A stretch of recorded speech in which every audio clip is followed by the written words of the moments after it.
Assalamualaikum warahmatullahi wabarakatuh. Jumpa lagi dengan saya Endang Sri Umarmi, SMP Negeri 1 Kesesi, calon guru penggerak angkatan 5 Kabupaten Pekalongan. Materi yang akan saya paparkan di sini adalah koneksi antar materi modul 2.1 pembelajaran berdiferensiasi. Suatu pengetahuan terhubung dengan pengetahuan lainnya. Yang menarik adalah menelaah koneksinya. Yuk. Pembelajaran berdiferensiasi berkaitan dengan 1. Filosofi Ki Hajar Dewantara, nilai dan peran guru penggerak, serta visi guru penggerak dan budaya positif. Apa yang dimaksud pembelajaran berdiferensiasi? Lalu bagaimana implementasinya di kelas agar dapat memenuhi kebutuhan belajar murid? Titik tumpunya adalah 1. Berpihak pada murid. 2. Berdasarkan profil pelajar Pancasila. Sekarang pengertian pembelajaran berdiferensiasi. Menurut Tomlinson, yaitu konsep dasar pembelajaran berdiferensiasi adalah serangkaian keputusan masuk akal, common sense, yang dibuat oleh guru dengan berorientasi pada kebutuhan murid. Pengertian berikutnya adalah suatu pendekatan yang sistematis untuk merancang pembelajaran yang dapat memenuhi kebutuhan belajar murid yang beragam. Pembelajaran berdiferensiasi dapat dilakukan di kelas dengan menciptakan suatu pembelajaran kelas yang beragam dengan memperhatikan kebutuhan belajar murid, memberikan kesempatan dalam memahami konten, memproses suatu ide, dan meningkatkan hasil setiap murid sehingga murid akan lebih belajar dalam efektifnya. Sekarang untuk menciptakan pembelajaran berdiferensiasi dapat dilakukan dengan 3 strategi, yaitu 1. Diferensiasi konten adalah segala materi pembelajaran yang akan disampaikan oleh guru kepada muridnya yang mengaku kepada kemampuan dan keterampilannya. Kemudian yang kedua adalah diferensiasi proses. Diferensiasi proses adalah rangkaian kegiatan selama proses pembelajaran berlangsung secara sistematis dan variatif dengan memperhatikan kebutuhan murid ataupun pendekatan emosional. Yang ketiga, diferensiasi produk. Diferensiasi produk adalah hasil atau tagihan dari suatu proses pembelajaran yang telah dilakukan murid sesuai pemahaman belajar mereka dalam bentuk produk. Nah, pembelajaran berdiferensiasi itu untuk memenuhi kebutuhan belajar murid. Adapun kebutuhan belajar murid tersebut antara lain 1. Kesiapan belajar murid atau readiness. Kesiapan setiap kapasitas murid untuk mempelajari dan memahami materi baru yang akan dilakukan dalam proses pembelajaran. Murid akan menunjukkan kinerja yang lebih baik jika tugas-tugas yang diberikan sesuai dengan keterampilan dan pemahaman yang mereka miliki sebelumnya.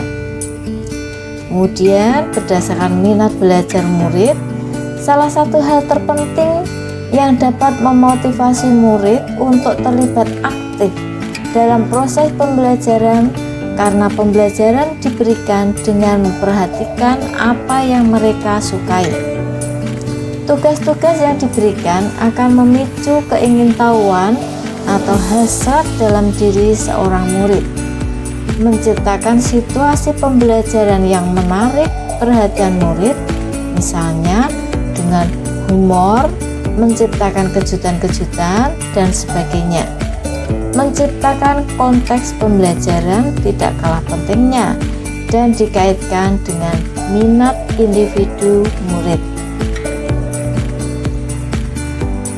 Berikutnya, berdasarkan profil pelajar Pancasila menurut Tomlinson dalam Hockett tahun 2018 mengatakan bahwa profil pelajar murid merupakan pendekatan yang disukai murid untuk belajar yang dipengaruhi oleh gaya berpikir, kecerdasan, budaya, latar belakang, jenis kelamin, dan lain-lain. Memberikan kesempatan kepada murid untuk bekerja dengan cara yang mereka sukai. Ada banyak cara yang dapat digunakan untuk mengidentifikasi kebutuhan belajar murid, baik dari kesiapan belajar murid, belajar minatnya, kemudian profil belajar siswa. Nah, Tomlinson dalam bukunya 2001 halaman 46 mengatakan bahwa merancang pembelajaran mirip dengan menggunakan tombol equalizer pada stereo atau pemutar CD.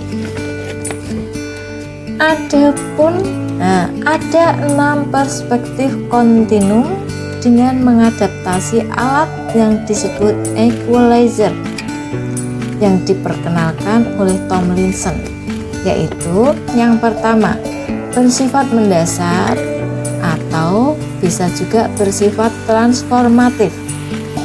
Yang kedua bersifat konkret atau bisa juga abstrak.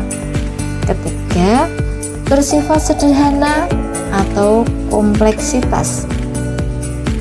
Kemudian yang keempat bersifat terstruktur atau open-ended.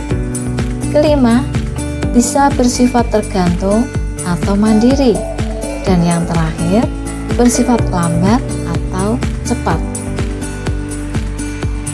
Kaitan antar materi dalam modul 2.1 dengan modul lain di program pendidikan guru penggerak antara lain: yang pertama, pembelajaran diferensiasi apabila dikaitkan dengan filosofi Ki Hajar Dewantara. Modul 2.1 itu memenuhi kebutuhan belajar murid melalui pembelajaran berdiferensiasi ini sesuai dengan modul 1.1 tentang filosofi pemikiran Ki Hajar Dewantara yang mengatakan bahwa pendidikan harus menuntut anak untuk mencapai kodrat dan setiap anak memiliki keunikannya sendiri serta berkembang sesuai dengan potensi dan minatnya masing-masing.